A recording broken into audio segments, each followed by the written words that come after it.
पंजाब में इलेक्शन की तारीख का ऐलान। कप्तान आज से बाकायदा इंतखाबी मुहिम चलाएंगे। हमाद अजहर के मुताबिक इमरान खान आज शाम 6 बजे इलेक्शन मुहिम से मुतालिक खिताब करेंगे। खिताब सुनने के लिए जमान पार्क ग्राउंड में बड़ी स्क्रीन लगाई जाएगी। मुल्तान समेत जनूबी पंजाब के 12 अजला में इमरान खान का खिताब लाइव दिखाया जाएगा। सदर ने 30 अप्रैल को इलेक्शन कराने की मंजूरी दे दी। तारीख का ऐलान इलेक्शन कमीशन की तजवीज़ करदा तारीखों पर गौर के बाद किया। केपी में इंतखाबात के लिए इलेक्शन कमीशन का गवर्नर को मरासला लिखा। सुप्रीम कोर्ट के फैसले की रोशनी में मुशावरत के मुंतज़िर हैं। सदर मुमलिकत की गवर्नर पंजाब से मुलाकात। एस्टैब्लिशमेंट से कोई लड़ाई नहीं, बात करने के लिए तैयार हूँ। इमरान खान की लाहौर में सहाफ़ियों से गुफ्तगू। कहा कोई ये समझता है कि घुटने टेक दूंगा तो ये नहीं हो सकता। चैलेंज करता हूँ मेरे या मेरी अहलिया के खिलाफ एक करप्शन का केस साबित कर दें। कप्तान ने मजीद कहा आम इंतखाबात में एक ही बार हो जाएं तो पैसों की बचत होगी। हम PDM के एम्पायरों के बावजूद इलेक्शन जीतेंगे। पेशावर हाई कोर्ट का बड़ा फैसला। खैबर पख्तूनख्वा में कौमी असम्बली का ज़िमनी इलेक्शन मुलतवी कर दिया। महफूज मुख्तसर फैसला सुना दिया। ज़िमनी इंतखाबात के लिए नोटिफिकेशन मुअत्तल। समात 7 मार्च तक मुलतवी। खैबर पख्तूनख्वा की मजमूई तौर पर 24 नशिस्तों पर ज़िमनी इंतखाबात होने थे। नून लीग इलेक्शन के लिए तैयार है। मरियम नवाज का दावा। गुजरावाला में जलसे से खिताब के दौरान कहा हम इलेक्शन में जीतने के लिए उतरेंगे। इमरान खान ने झूठे साइफर की बुनियाद पर हुकूमत और असेंबलियां तोड़ दी। इमरान खान के सहूलतकार बताएं क्यों उसे बचाना चाहते हैं।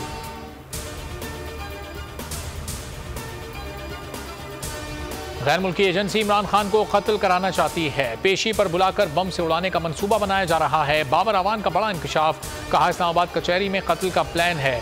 कुछ हुआ तो जिम्मेदार हुक्मरान होंगे। फवाद चौधरी ने लिखा इमरान खान पर कातिलाना हमले की मंसूबाबंदी सामने आ चुकी है। मामले पर तहकीकात की जाए। हज़रत अली का कौल है जो बड़ा मशहूर, और आपने बिल्कुल इसको आपने सुना होगा। जो निज़ाम है वो कुफ्र का तो चल सकता है मगर जुल्म का निज़ाम नहीं चलता। बात ये है कि भाई जब इन द एंड वो एतराफ़ कर लिया उस इदारे ने, अपनी मुद्दई और तफ्तीशी स्टेटमेंट में कह दिया कि सब कुछ लीगल है, कभी कोई क्राइम ही नहीं हुआ, तो मेरा सवाल अब ये उठता है भाई कि फिर ये केस कौन चला रहा है? तो नहीं चला रहे तो केस चला कौन रहा है? बरियत हो क्यों नहीं रही? मुद्दई और तफ्तीशी इदारा तस्लीम कर चुका कि गैर कानूनी काम हुआ ही नहीं, तो अब केस कौन चला रहा है? अगर जुर्म हुआ ही नहीं तो बरियत का फैसला क्यों नहीं? बोल के को चेयरमैन शुएब शेख का सवाल। कहा केस में बरियत दी जाए ताकि अदालतों पर बोझ कम हो। सुप्रीम कोर्ट को अपने फैसले पर अमल कराना होगा। एग्जैक्ट की आड़ में बोल को निशाना बनाया जा रहा है। एक सोची समझी साजिश जिसके ताने बाने चैनल के मालिक से जुड़ते हैं। बोल वतन अजीज की खुदमुख्तारी और अदलिया की आज़ादी के लिए खड़ा है और खड़ा रहेगा। शुएब शेख ने अपना मुकदमा अवाम की अदालत में पेश कर दिया। जेल भरो तहरीक में नजरबंद 83 कारकुन रिहा। राजनपुर की जेल में कैद असद उमर को कुछ देर में रिहा किया जाएगा। सरगोदा की जेल में कैद जुल्फी बुखारी, फयाजुल हसन चौहान को रिहाई मिल गई।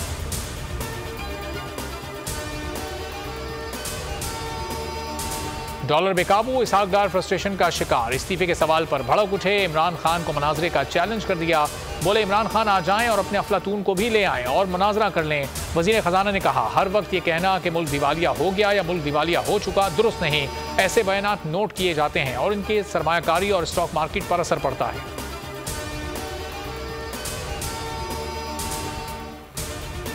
महंगाई ने आवाम का जीना दुभर कर दिया। IMF की जी हुजूरी में शहबाज सरकार ने कयामत ढा दी। दालों की कीमत में 40 से बोल उड़ाएगा सबका होश।